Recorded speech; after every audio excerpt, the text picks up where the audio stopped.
every existence multiplied by possibility, and spread out in infinite measure.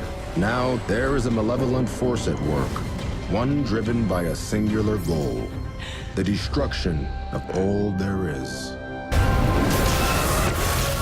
There's a wave of antimatter sweeping across this universe, destroying everything in its path. I brought you all to Earth 38 because this is where the Monitor wants you to make your stand. Right, so we are going to need a bigger team. You want some help? The entire universe needs you. Across space and time exist 7 heroes who can save the multiverse. I'll find them. You are Clark Kent, right? Bruce? Kate.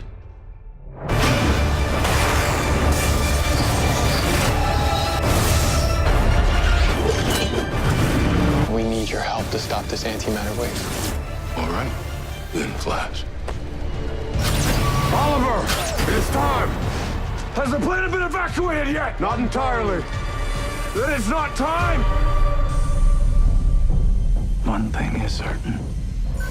Everything we know, everything there is, and everything there ever was, is doomed.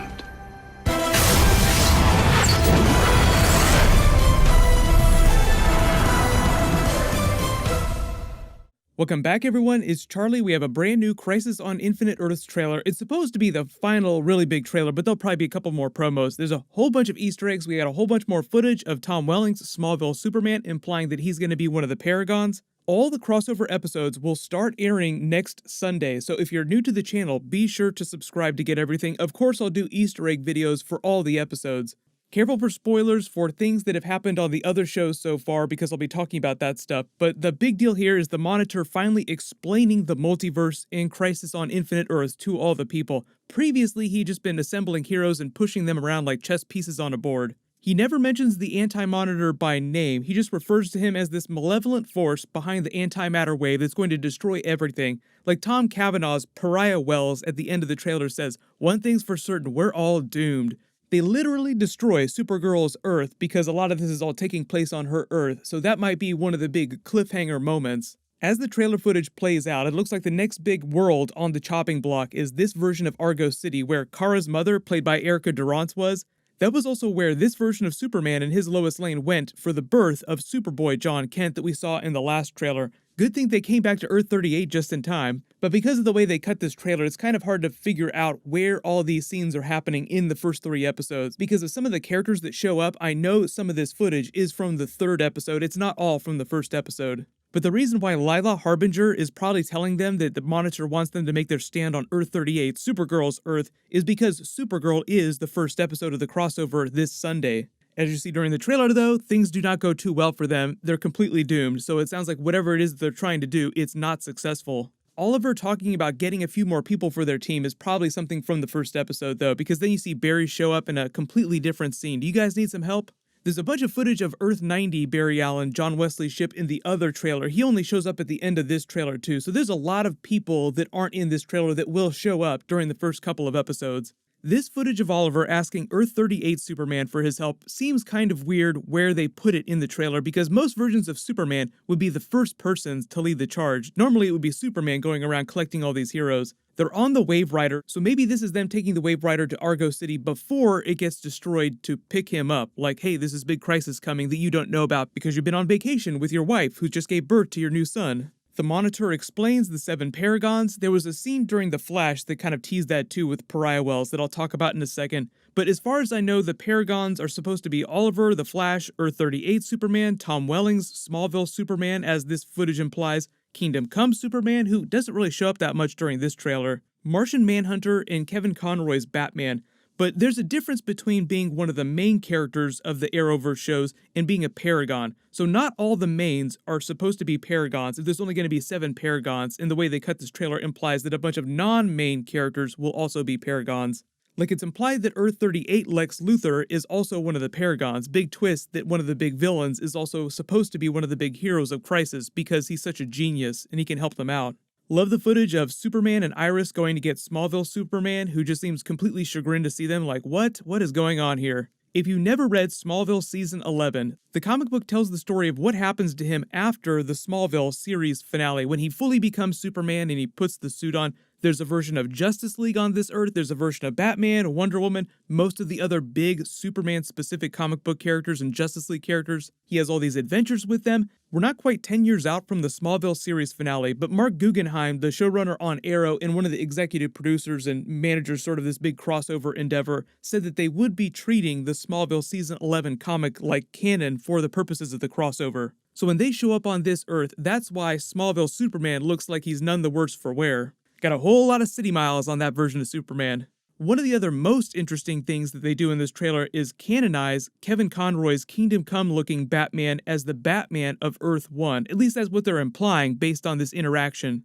Because he instantly recognizes Batwoman as if it's his version of Kate Kane, his niece that he's known this whole time. I'm totally cool with them doing this, meaning that Kevin Conroy has been the Batman of Earth 1 this entire time. We just haven't known it till now. The alternative would have been to have him come from another Earth. My biggest question for him now is how are they going to treat all the Batman the Animated Series and Batman Beyond Easter eggs, since that's where most people know Kevin Conroy from. And typically what they've done with big actors like this from other DC properties is they try to include Easter eggs from the places that they came from. But because this is a live action now, it's getting really meta. You just have to pretend like, what if Batman the Animated Series had been a live action show? That would be one of the best DC shows of all time, because Batman the Animated Series is not just one of the best animated series of all time, it is one of the best TV shows of all time just by itself. We finally see all those shadow demons that they teased in Nora's future newspaper during the Flash Season 5. Obviously, these are all CG creations, which is why they didn't include them in the previous trailers, because they're still working on all the visual effects. Reverse Flash was supposed to be leading this army, so maybe he shows up right before this big battle happens in whichever episode that winds up being. The reason we probably haven't seen him is because they've been spending most of their time in these trailers focusing on the Pariah version of Wells, and Tom Cavanaugh is playing all these different characters. If you look in this big fight scene, there's all these pillars and pylons with advanced-looking technology bursting through the floorboards in this regular-looking lobby, so this probably has something to do with the Monitor's cosmic tuning forks, the big towers that they construct during comic book Crisis on Infinite Earths. It's just part of his plan to try and stop the antimatter wave. But as we see, it looks like it's completely unsuccessful. Also notice that Ray Palmer is in most of the early footage on Earth 38, and Kingdom Come Superman Brandon Routh is in all the later footage. So unless this blue energy that just winks him out is portaling him somewhere else, early RIP to Ray Palmer.